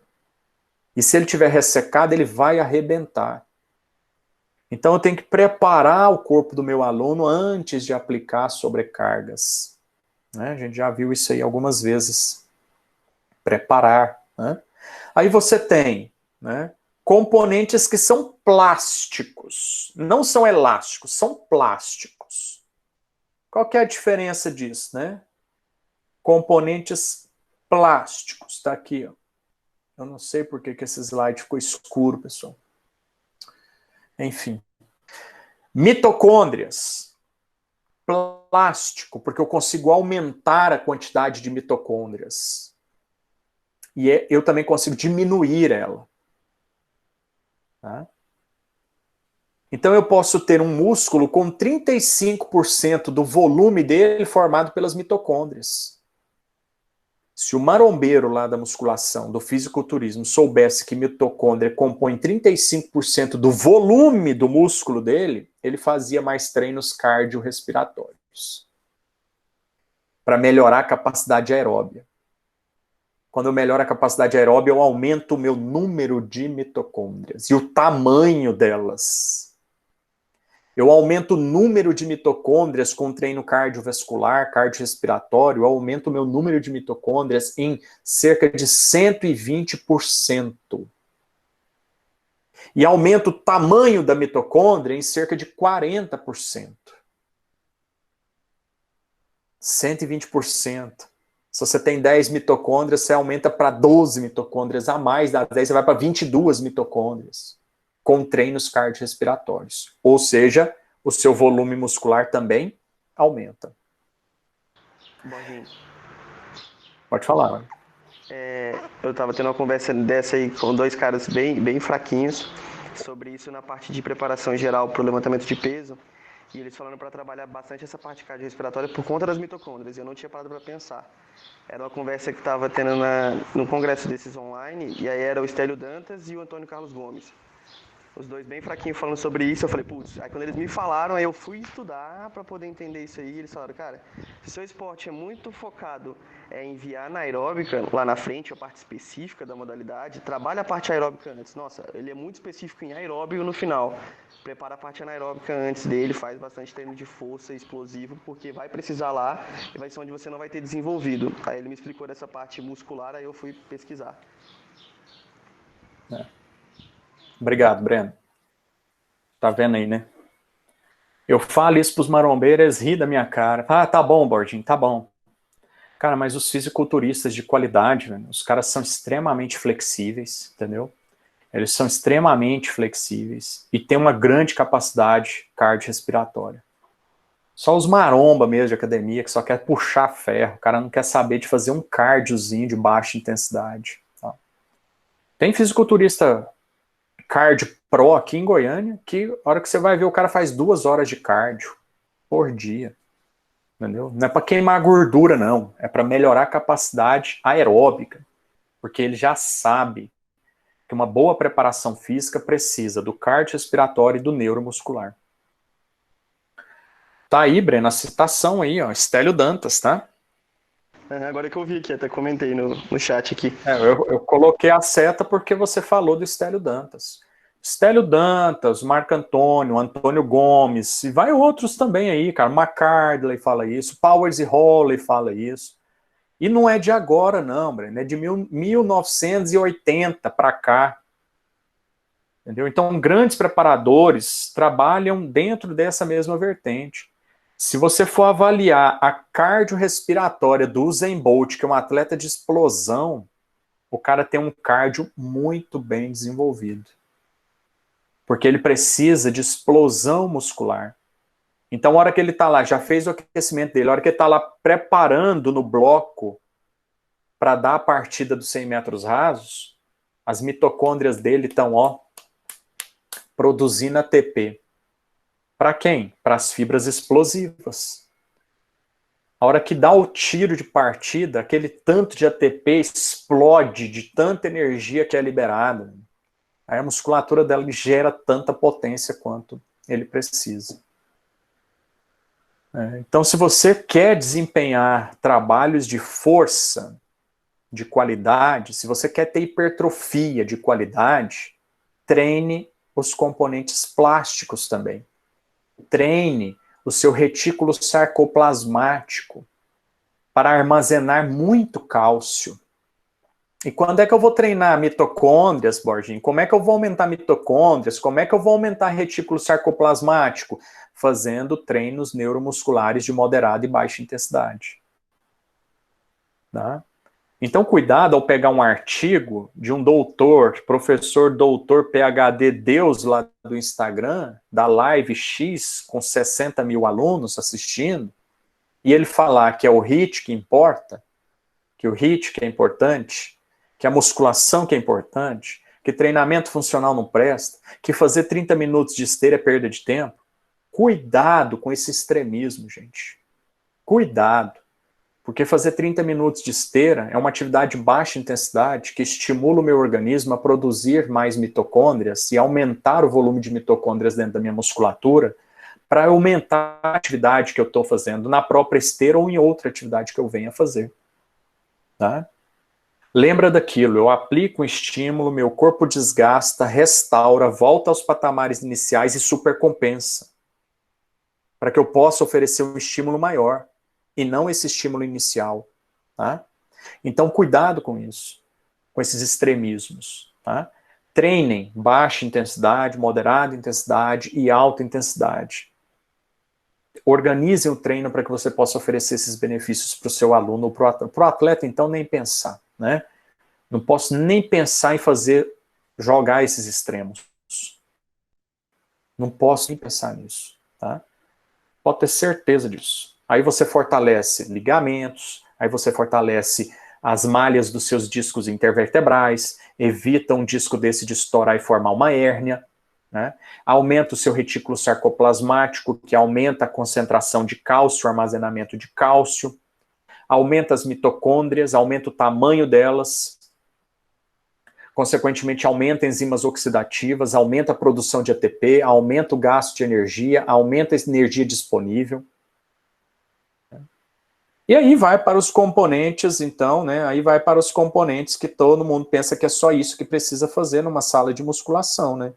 Aí vai para os componentes elásticos, né? Que é a actina, miosina, né? Epimísio, perimísio, endomísio, os miofilamentos, né? Actina, miosina, titina, troponina, tropomiosina, né? Que são esses elementos elásticos, ou seja, eles esticam e voltam ao seu comprimento original, né? A elasticidade é isso, componentes que esticam e voltam ao comprimento original. De imediato, logo após a sessão de treino, ele volta ao seu comprimento original, tá bom? É isso aí, tá? Então, componentes mecânicos que a gente tem que prestar atenção, né, antes de prescrever um treino. Então, se meu aluno não tem mitocôndrias o suficiente, para que eu vou fazer um HIIT, que eu vou exigir muita capacidade aeróbica dele? Muita energia, muita ATP, muita quebra, muita liberação de energia. O cara é iniciante, sedentário, fumante, o cara não tem a menor capacidade. Se brincar, tem uma mitocôndria na fibra. Se brincar, não tem mitocôndria na fibra dele, tá entendendo? Exagerando e brincando para você entender, tá? Então eu tenho que preocupar com essas qualidades físicas treináveis, né? O que eu vou treinar, né? Eu tenho que preocupar com isso, com melhorar a preparação neuromuscular do meu aluno, preparar a fibra dele, né? Para que os efeitos posteriores possam ser produtivos. Aumentar primeiro as concentrações de creatina no músculo, de creatina fosfato no músculo, aumentar as quantidades de creatina fosfato, de ATP, de glicogênio, de mitocôndrias, né? Aumentar a quantidade e a atividade das enzimas glicolíticas, fosfocreatina quinase, desidrogenase lática, fosforilase muscular, exoquinase. De que adianta, gente, eu falar para o meu aluno que está começando a treinar, de que adianta ele ir lá e comprar D-ribose? De que adianta ele ir lá e comprar maltodextrina? De que adianta ele bater pratada só de macarrão com batata, arroz com batata? De que adianta ele fazer uma dieta de fisiculturista se ele não tem enzima exoquinase suficiente para isso? Vai estar cheio de glicose no sangue dele e ele não tem enzima exoquinase para quebrar glicose do tanto que tem. É perigoso esse cara adquirir um diabetes. Então não adianta ele fazer uma dieta de fisiculturista se ele não é fisiculturista. E a maioria da população humana sedentária que começa uma atividade física come mais carboidrato do que precisa. Então para que eu vou passar um suplemento à base de carboidrato para dar energia para ele? Tem que ir no nutricionista para regular a quantidade de carboidrato, o horário de administrar esse carboidrato, junto ao horário de treino dele. Para ele ter a quantidade de glicose suficiente para ele fazer o treino e a quantidade de enzima exoquinase que ele tem, conseguir quebrar aquilo ali. E aí eu vou treinando ele. O corpo vai entendendo que ele está fazendo uma atividade glicolítica. E aí começa a aumentar as enzimas glicolíticas. Fosfocreatina quinase, a exoquinase que quebra a glicose, né? A desidrogenase lática que vai tirar hidrogênio do lactato, e transforma ele, né, do ácido lático, transforma ele em lactato, do piruvato, transforma ele em lactato. Tá? Então, preciso primeiro preparar o fisiológico dele. Não adianta atacar um HIIT, não adianta atacar uma musculação de alta densidade, não adianta atacar suplemento no cara que está começando. Eu primeiro preciso preparar o corpo dele, né? Tá bom? E aí sim eu consigo ter hipertrofia seletiva, né? O que é hipertrofia seletiva? Hipertrofiar as fibras do tipo 1, hipertrofiar as fibras do tipo 2B. Mas peraí, Borginho, você falou que as fibras do tipo 1 são fibras de resistência. Sim, mas elas também hipertrofiam. Caso contrário, o maratonista não dá conta de correr. Elas hipertrofiam, mas o grau de hipertrofia dela é pequena. Então eu preciso treinar a hipertrofia da fibra do tipo 1, eu preciso treinar a hipertrofia da fibra do tipo 2B. Como? A do tipo 1 eu vou hipertrofiá-la quando eu fizer treinos de resistência, com velocidade de contração baixa, com carga moderada baixa, aí eu hipertrofio aquelas fibras. Meu corpo falou, opa, fibra, dá uma aumentadinha porque você vai ter mais atividade oxidativa. Aumenta as mitocôndrias dela, então ela cresce. Acabei de falar que mitocôndria representa 35% do volume muscular. E um maratonista precisa de muita mitocôndria, então ele vai treinar, aumentar mitocôndrias, aumentar a enzima oxidativa, então hipertrofia a fibra dele, do tipo 1. Ele aumenta o volume dela. Pelo menos pelo número de mitocôndrias isso vai acontecer. Mas também acontece pelo número de fibras ativas no processo. Né? Se eu vou treinar fibras do tipo 2B, eu vou treinar musculação, vou treinar força, eu vou treinar levantamento de peso, né? Movimentos básicos, complexos, com muita carga, velocidade, potência. Bacana, pessoal? E aí sim, você começa a estimular o sistema nervoso de forma adequada, tá? Cara, esse celular tá doido, velho. Essa Siri tá carente, acho que é a quarentena. Siri toda hora liga sozinha aqui pra falar comigo. Não entendi o que você disse. Ah, deve ser alguma coisa que eu falo pra vocês, né? Eu falo alguma coisa aqui que eu faço Siri e ela pega e ativa ali, ó. E aí, Siri? Deve ser isso. Alguma coisa que eu falo aqui, ela liga. Ah lá, ligou de novo. Tá carente por conta da quarentena, tadinha. Depois eu falo com ela. Quais qualidades físicas, então, eu tenho que treinar, Borginho? Velocidade, movimento. A gente falou isso na primeira aula. Força dinâmica, máxima, submáxima, força explosiva, elástica explosiva, estática, isométrica, resistência muscular localizada, flexibilidade. Falei isso no início da aula também, né? Então, neuromuscular, o que eu treino? É isso.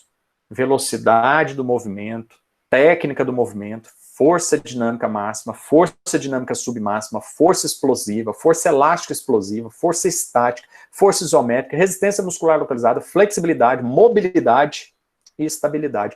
Qualidades físicas treináveis dentro do ambiente neuromuscular. Bacana? Então tá aí. Velocidade de movimento, né? Aí você vai treinar, aí de acordo com cada modalidade, então deixei alguns exemplos disso para você, tá? Fator básico e o fator coadjuvante, então depende da modalidade, deixei só isso aí para você ler, para você entender o que é fator básico, o que é fator coadjuvante, tá bom? Força absoluta, mais uma vez, né, deixei o conceito dela aí, o que é força absoluta, o que é força relativa, né? Tá, desde a primeira aula a gente tá falando disso, hein?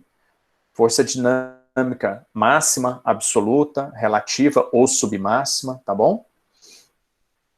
Tá aí, ó, um gráfico mostrando para você aí as capacidades absolutas, né, e as capacidades que são mobilizáveis, né, a submáxima. Então você tem uma capacidade absoluta, que é máxima, utilizada autonomamente, né, em consequência de fortes emoções, hipnoses, dopings, tá bom? Eu não uso isso de forma voluntária, é autônoma, tá bom?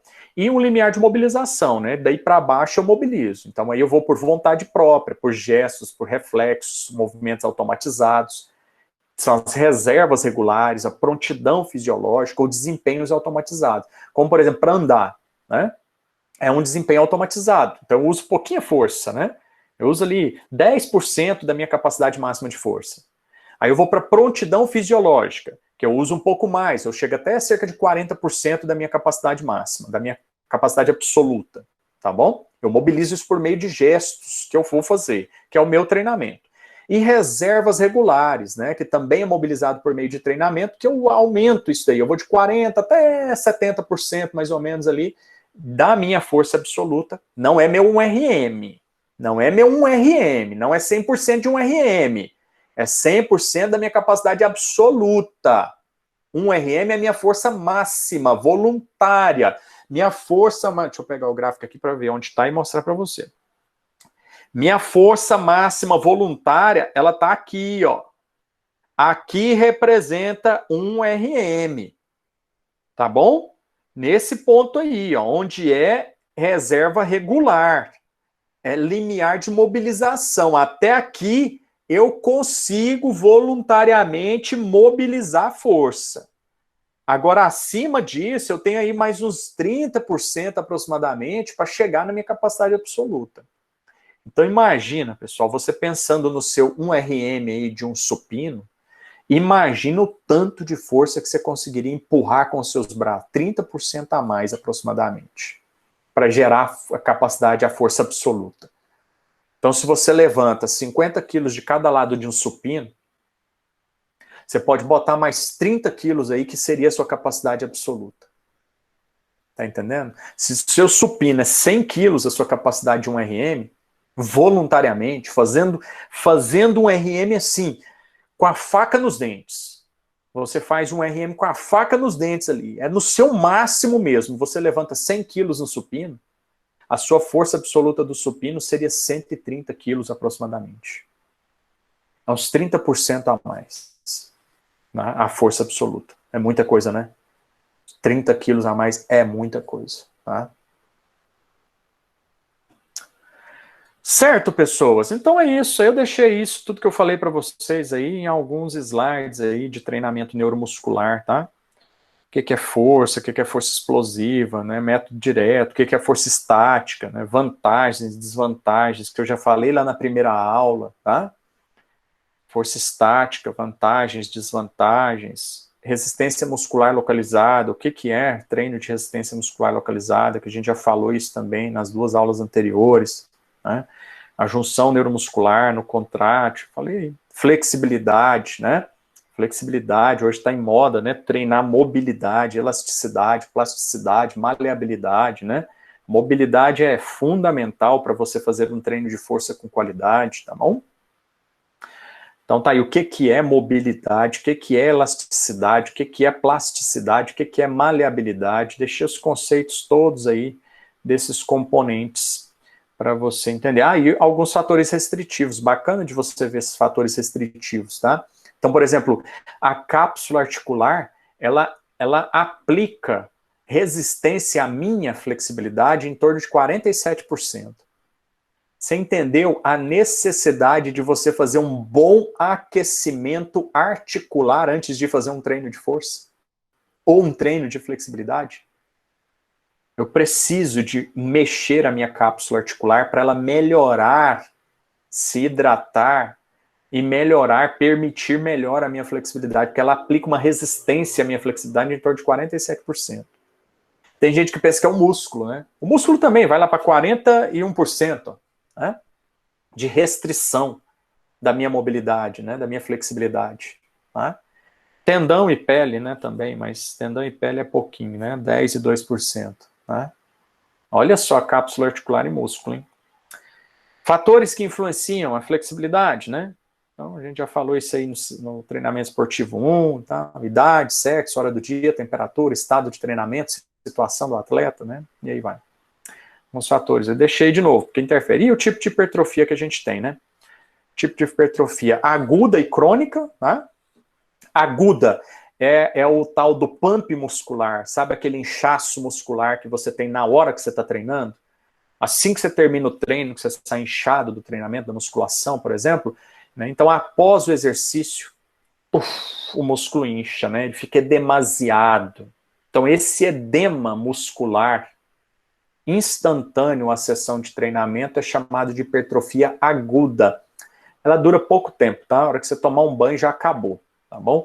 É um acúmulo de substâncias dentro da minha fibra, né? é um acúmulo de catabólitos, né? O exudato da contração muscular. Tá? Logo, logo ele é eliminado. Cai no meu sangue e meu sangue vai eliminar isso aí. A hipertrofia crônica é a que todo mundo quer, né? É aquela hipertrofia que surge em função da continuidade do treinamento. Então, vou treinando, o meu músculo ele vai aumentando, tanto o líquido dentro dele, quanto as fibras ou miofibrilas que estão ali, né? E isso acontece devido ao crescimento, né, as situações anabólicas das proteínas de contração, a quitina, miosina, tropomiosina, titina, né? Então aumenta mitocôndria, né? Aumenta retículo sarcoplasmático, então eu falei agora mitocôndria 35%, retículo sarcoplasmático mais uns 5%, então aumenta as organelas, aumenta o tamanho e a quantidade das organelas e aumenta, né, as fibras ou miofibrilas ali, a quitina e miosina que estão lá dentro. Então, a hora que isso tudo aumenta, eu tenho uma hipertrofia chamada de crônica. Aí essa hipertrofia crônica, ela pode ser classificada de duas formas. A hipertrofia actinomiosínica, também chamada por alguns autores de hipertrofia miofibrilar. Então são as miofibrilas, o miofilamento de actina, o miofilamento de miosina, miofilamento de actina e miofilamento de miosina, é que hipertrofiam, né? Então eles sofrem anabolismo proteico, então aumenta a quantidade de proteína, quitina e miosina dentro da minha fibra muscular, dentro da minha miofibrila, por isso eu falo de hipertrofia miofibrilar, porque os filamentos que estão dentro ali da miofibrila, a quitina e miosina, crescem proteicamente. E eu tenho a hipertrofia também chamada de sarcoplasmática, né? Então a hipertrofia sarcoplasmática, ela surge em função do aumento das substâncias que estão no sarcoplasma, não das miofibrilas, não de actina e miosina, mas aumenta as substâncias existentes no sarcoplasma. O próprio líquido citoplasmático, água, carboidratos, proteínas, gorduras, né? Oxigênio, mitocôndrias, retículo sarcoplasmático. Então, quando aumenta o líquido sarcoplasmático, eu falo que é uma hipertrofia sarcoplasmática. Quando aumenta proteínas contráteis, eu tenho uma hipertrofia também crônica, mas chamada de miofibrilar ou hipertrofia actinomiosínica.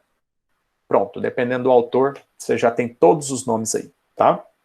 Tem gente que fala que aquela hipertrofia aguda é uma hipertrofia sarcoplasmática. Aquela hipertrofia aguda, aquele pump muscular que eu tenho, é aumento de catabólitos da reação do exudato da contração muscular, que vai ser eliminado rapidamente.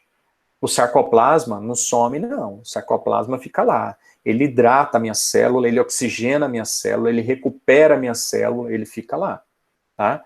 Então, na hora que o quiser tiver sem treinar, aquele volume muscular, né, de líquido é o sarcoplasmático. E o volume muscular de miofibrilas é a actinomiosínica ou miofibrilar. Borginho, qual o treino que eu faço para ter uma hipertrofia sarcoplasmática e qual o treino que eu faço para ter uma miofibrilar? Não existe isso. Tá? Não tem um treino metabólico e um treino tensional. Tem professor que fala assim, ó, esse é um treino metabólico. No treino metabólico você vai ter hipertrofia sarcoplasmática. Este é um treino tensional. No treino tensional, você vai ter hipertrofia actinomiosínica. Não existe isso. Todo treinamento de musculação com 20% de um RM a 100% de um RM, ele vai ser tensional e metabólico. Não tem jeito de fazer um treino sem gerar tensão. E não tem jeito de fazer um treino sem ter metabolismo. Essa é só uma divisão didática que alguns utilizam, que acaba bagunçando a cabeça de quem tem menos experiência com treinamento de força. Todo treinamento ele é tensional e metabólico. Em menor ou maior proporção, mas é. Então, todo treinamento ele é possível e passível de gerar hipertrofia miofibrilar e sarcoplasmática. Tá bom? É lógico que se eu for fazer um treino de força, eu priorizo geração de tensão e não geração de hipertrofia. Então, se você fizer um treino de força, você não sai de lá com a musculatura inchada. O exudato dos catabólicos, ele é muito pequeno. Né? Agora, um treino de resistência de força, esse acúmulo de catabólitos da minha reação, ele é muito maior. Tá? Então, todo treino ele é tensional e metabólico. Talvez um pouquinho mais, um pouquinho menos, mas não dá para separar e falar que um treino é X ou um treino é Y. Certo, pessoal? Professor, Estamos entendidos? Fala, Lucas. surgiu uma dúvida aqui em relação ao ácido lático. Ele é produzido durante o exercício, né? Por isso que causa as dores musculares. Mas ele não tem relação com hipertrofia, não, né? Não, o ácido lático ele é produzido até agora aí, ó, que você está aí. Ó. Eu estou aqui penteando o cabelo, estou produzindo ácido lático, só que está sendo removido rapidamente. Tá? A taxa de produção do ácido lático ela é mais baixa que a taxa de remoção. Então, nesse momento que você está sentado aí, você está produzindo ácido lático, só que a taxa de remoção dele da fibra, do sangue, é maior do que a taxa de produção. Ácido lático não gera dor. Ácido lático não é veneno. Ácido lático não é prejuízo. Ácido lático é substrato energético. Tá? Ele é rapidamente tamponado e forma lactato, que não é ácido, é base. Né? Então, se for no nível de acidez, a base é um ácido fraquinho, fraquinho. Não gera dor, não gera fadiga, não gera lesão, não é problema, não é perigo, não é tóxico, é apenas um exudato da contração muscular que vai ser eliminado rapidamente do seu corpo. Aí tem exercícios que a taxa de produção é maior do que a remoção, então acumula um pouco de lactato na corrente sanguínea. Né? Então vou ter mais lactato no sangue do que o meu corpo consegue remover. Mas meia hora depois, meu corpo já removeu todo o lactato, e isso não é prejuízo. Ah, aquela dor do dia seguinte é porque ainda tem lactato, né? Não. O lactato ele é utilizado, metabolizado pelo fígado, e é oxidado, e ele não vai ficar acumulado, ele não vai gerar dor, ele não vai gerar lesão, ele não gera hipertrofia, ele não gera fadiga, não gera. É apenas um exudato da contração muscular. E que é importante para a gente, porque ele é fonte de substrato energético também. Ele forma glicogênio de novo. Depois você pega a minha aula de fisiologia lá no YouTube, tá? E lá você vai ver a aula de... Acho que essa aula não está gravada lá no YouTube. Depois eu vou ver. Os slides estão disponíveis para os links, tá? Aí você pega lá e você vai ver que o lactato ele é utilizado como fonte de energia. Chama ciclo de Cori. O ciclo de Cori é a conversão no fígado do lactato em glicogênio hepático ou glicogênio muscular. Ou seja, o lactato ele é fonte de substrato energético para as próximas sessões de treinamento. Certo, Lucas? Certo. Aconselho você a seguir um professor chamado Paulo Pereira no Instagram, que fala muito de lactato. É um cara lá de São Paulo, cara da educação física lá de São Paulo. Deixa eu pegar o Instagram dele aqui para você ver. Paulo Pereira. Prof.Paulo Pereira. Deixa eu baixar a luminosidade aqui para você ler o Instagram dele. Achei. Vê se você consegue visualizar aí. Prof.Paulo Pereira. Ele fala muito de lactato. O post dele de ontem foi, acho que lactato. Não, foi sistema nervoso. Mas ó, se eu subir aqui, ó, você vai ver ele falando de lactato. Ele fala de lactato o tempo todo, tá? Muitos posts e análises de artigo interessante. Sigam o professor Paulo Pereira, que é um cara muito top dentro da educação física, mestre em ciências da saúde pela Unifesp, tá? PhD em ciência do movimento pela Unifesp. É um profissional que você tem que seguir e acompanhar as publicações dele, porque ele fala muito sobre essas questões da educação física que são importantes para a gente, tá bom? Bom, vou interromper a gravação aqui. Já passamos do